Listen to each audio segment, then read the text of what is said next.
Ever feel like you have done everything right for your gut, but you're still dealing with brain fog, mid afternoon crashes, or restless sleep? This is the part nobody talks about: how to turn gut health into peak daily performance.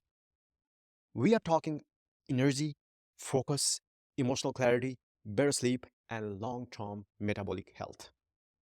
Welcome to the part 4 of our Gut Health Masterclass. I am Bimal, founder of GutSphere. Today, I'll walk you through what actually moves the needle so you can stop second guessing and start feeling like yourself again. And let's keep it real and practical: why it matters, what it looks like in your life, and how to put it into action right away. And also, here's where you have been. In part 1, you learned what gut health really is and figured out your personal starting point. In part 2, you gave your gut a break with a 7-day repair plan, cutting out irritants and rebuilding the gut lining.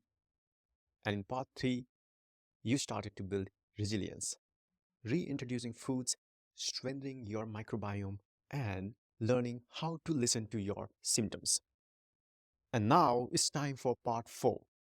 This is where we go beyond no more bloating and step into a sustained energy, better sleep, sharper focus, all by upgrading how your gut supports the rest of your body. Let's start with something most people can relate to: feeling mentally fogged, especially in the afternoon. You have cleaned up your diet, maybe even added some probiotics, but your brain still isn't firing like it used to. And here is why. Your gut is where a large chunk of your neurotransmitters are made. Things like serotonin, which affects your mood, and GABA, which helps with calm and focus. If your gut's still out of balance, even a little, that connection stays fuzzy. So, what can you do? Add one fermented food day, something like plain yogurt, kefir, or a spoonful of sauerkraut. Swap out your second coffee for green tea. It's rich in polyphenols that help feed the right bugs in your gut. And here is a bonus tip: spend 5 minutes a day doing deep breathing, humming, or even gratitude journaling. It stimulates your vagus nerve, and that's the main line of communication between your gut and your brain. And obviously, start small. Try shifting to a protein heavy breakfast like eggs with greens or Greek yogurt with spoonful of flax. Skip the sugar heavy or simple carb starts like toast and jam or boxed cereal. Think of it like this: instead of toast, try a veggie omelette. Instead of cereal, go for overnight oats with protein powder or chia puddings with nuts. Instead of fruit juice, just eat the whole fruit with some healthy fats on the side. And here's a fun twist. Turns out your morning coffee might actually be helping your gut too. Recent study shows that coffee, yes, even decaf, feeds certain beneficial bacteria in your gut because of its polyphenols. So, as long as coffee doesn't mess with your sleep or digestion personally, that morning brew might be doing more than waking you up. It could be feeding gut bugs too. You probably focused a lot on what you eat. But let's look at when you eat, because timing is everything. Here is the thing: your gut has its own clock. Your microbes follow a rhythm, and when you eat at random times, especially late at nights, it throws that whole system off. And that can show up as disrupted sleep, poor digestion, or low energy the next day. So here's a really doable shift. Try to eat dinner earlier. I'm talking 6:30 or maybe by late 7. Give yourself 3 hours before bed and try a 12-hour overnight fast. That just means stop eating at 7 p.m.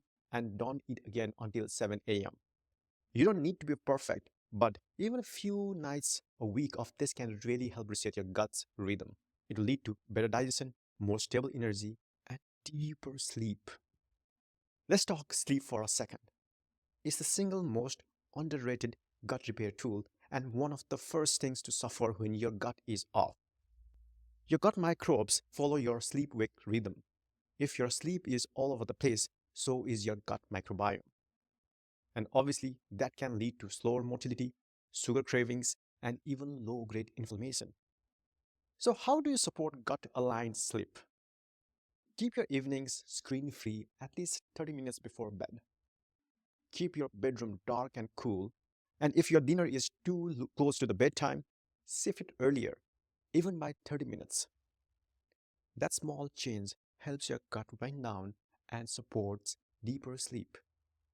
If you're struggling with both gut issues and poor sleep, do not underestimate how powerful it can be to prioritize rest as food. Now let's talk metabolism. Because yes, your gut plays a massive role in how your body handles energy, blood sugar, and weight. Your gut bacteria are well fed with the right kinds of fiber. They help you stabilize blood sugar, reduce inflammation, and even regulate fat storage. So try adding beans, lentils, and leafy greens to your meals consistently. And after you eat, especially lunch or dinner, get up and move. A short 10 to 15-minute walk can help balance your blood sugar and keep energy levels more throughout the day. Even light movements helps your gut communicate better with your metabolic hormones. It's one of the simplest ways to turn what you eat into sustained energy. And honestly, this is exactly why traditional diets from non-industrialized parts of the world like Papua New Guinea are so powerful. There's actually a name for this now. It's called NINE diet, non-industrialized microbiome diet. These diets are rich in fiber, super diverse, mostly plants, and very little processed stuff. And studies show that people eating like this have incredible gut diversity, which translates to lower inflammation, better blood sugar control, and lower cholesterol. Does that mean you need to eat like a tribes person? No. But aiming for more variety, more whole plants, and fewer ultra processed foods. That's a gut health superpower. And finally, your heart. There is a compound called TMAO, short for trimethylamine N oxide. It's something your gut bacteria produce when you eat certain foods, like red meat and certain yolks. Now, here is why that matters. High levels of TMAO happen linked to an increased risk of heart disease. It's not the meat itself, it's how your microbes process the nutrients in it. And depending on the balance of your microbiome, some people make a lot more TMAO than others. But you don't need to panic or cut steak forever. What you do want to do is balance things out. So if you're having red meat once or twice a week, that's fine. Just make sure the rest of the meals are packed with gut-friendly, plant-based foods. Obviously, things like leafy greens, berries, olive oil, garlic, those help shift your gut bacteria in a direction that makes less TMAO. Think of it as giving your heart and your gut the same message. Let's keep things in balance. Every fiber and polyphenol rich swap helps. And fermented foods, the total gut gold. Yogurt, kimchi, even sourdough, they all bring beneficial bacteria into your gut naturally. Some newer research is even connecting regular fermented food intake with a lower risk of colon cancer. Again, nothing fancy, just real, simple fermented foods a few times a week. Now, here is something that surprises a lot of people. Your gut actually influences how well you breathe and recover. That's thanks to what we call the gut lung axis. Certain gut bacteria help your body use oxygen more efficiently. That means more stamina, better recovery from workouts, and even less fatigue when climbing stairs or running after your kids. To support those microbes, loading up on fiber, especially from lentils, chia seeds, or leafy greens. And try adding resistant starch like cooled rice or potatoes. These give gut bacteria the fuel they need to produce beneficial compounds that support your lungs and overall endurance. Try adding lentils to dinner this week, or batch cook some rice, cool it, and use it in meals over the next couple of days. You have probably heard of probiotics and prebiotics, We briefly talk about that in part 3. But one more term worth knowing deeply is postbiotics. These are beneficial compounds your gut bacteria create like butyrate. And why does that matter? Because butyrate helps fuel your mitochondria, basically the tiny energy factories in your cells. When your gut's producing plenty of it, you feel sharper, calmer, and even more energized. And I know what some of you might be wondering. Doesn't ghee or butter have butyrate? Great question. The answer is yes. Certain healthy fats like grass-fed butter and ghee do naturally contain small amounts of butyrate. That's part of why these fats, especially in traditional diets like Ayurveda, are seen as healing foods for digestion. But, and this is key, most of the butyrate your body actually uses, it doesn't come directly from food. It comes from your gut bacteria fermenting fiber. Think of it like this. Healthy fats like ghee or butter, think them as a little spark plug. But fiber is what actually powers the whole engine. That's why in gut health, I always say food diversity and fiber first. Healthy fats are great. They nourish your cells, support hormones, protect your gut lining. But if you want your gut producing butyrate consistently, you have got to feed your microbes. So how do we feed the bacteria that produce butyrate? Obviously, start with food first. Fiber from oats, bananas, beans, lentils, veggies, these are all fantastic. But if you want to give your gut bugs a little extra love, there are some gentle prebiotic supplements that you can try. Number 1, inulin. It comes from plants like chicory root. It's like fertilizer for your good gut bugs. 2, partially hydrolyzed guar gum, PHGG. Sounds fancy, but it's just a broken down form of fiber from guar beans that's easier on sensitive guts. Third, GOS, short for galacto-oligosaccharides. These are prebiotic fibers naturally found in things like beans and human breast milk. Yes, really.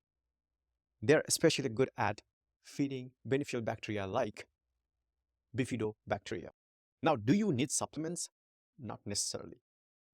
But for some people, especially those with lower fiber intake or recovering guts, adding a tiny dose of inulin, PHGG, or GOS can really help boost microbial diversity. The key is to start slow and low. We're talking 1 to 2 grams to start. Because if you overdo, and trust me, your gut will let you know.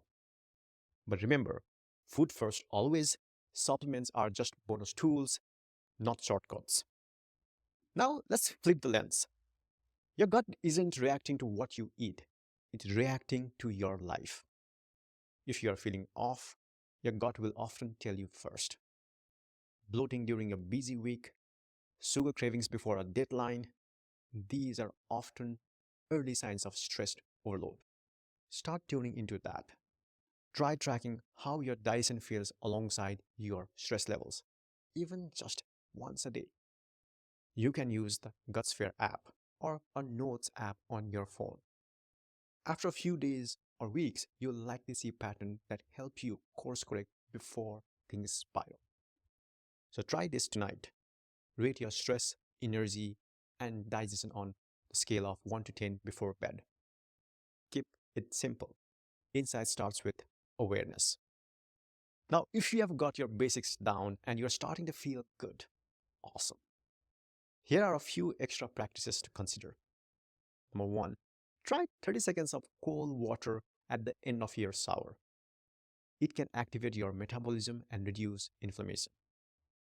Number 2, add gut supporting brain foods like turmeric, cacao, or matcha to your daily routine. A golden milk latte or matcha smoothie can check that box. And number 3, space out your meals. Leave 4 hours between meals when possible to let your gut complete its cleanup cycle. It's called the migrating motor complex, and it works best when you are not constantly snacking. And finally, keep it simple, but don't just go by feel. Track what you're trying. That's how you learn what actually works for your gut. The GutSphere app is built for this. Track meals, symptoms, stress, sleep, whatever most relevant for you. You will start to see trends, and trends are where change really sticks. Not into apps or notebook works too, but don't try to wing this part. And here is a super practical gut checking literally. Research shows that most healthy people poop once or twice a day, not more than 3 times, not once every 3 days. There is a kind of Goldilocks zone, not too much, not too little. Your gut loves consistency. So if your digestion feels way off, that's a gentle nudge to look at stress, food diversity, hydration, or maybe even something deeper. And speaking of ancient wisdom meeting modern science, there is even early research looking things like medicinal clays used for centuries in places like Greece and Turkey for the gut health support. Are we recommending clay supplements here? Not yet. But I love how this shows us gut health is both old and new. The future is probably going to look a lot like the past, just better understood. All right, so here is the bigger picture. You have repaired, you have rebuilt, now this is where you elevate. Support your gut brain connection, respect your body's rhythm, use food as fuel, listen to your gut not just as digestive organ, but as a dashboard for your performance. Pick one thing from today's episode and try it. Just one. That's how change starts. And in part 5, we are talking about gut health mistakes that can undo all this progress, even if your diet looks perfect on paper. And we will give you full 30-day roadmap to help your gut thrive in the long term. And if you like this episode and you know someone that can help from this episode, please share this episode with them. They will thank you a lot. And also, please subscribe, like, and share with whoever this will find useful. See you in another episode.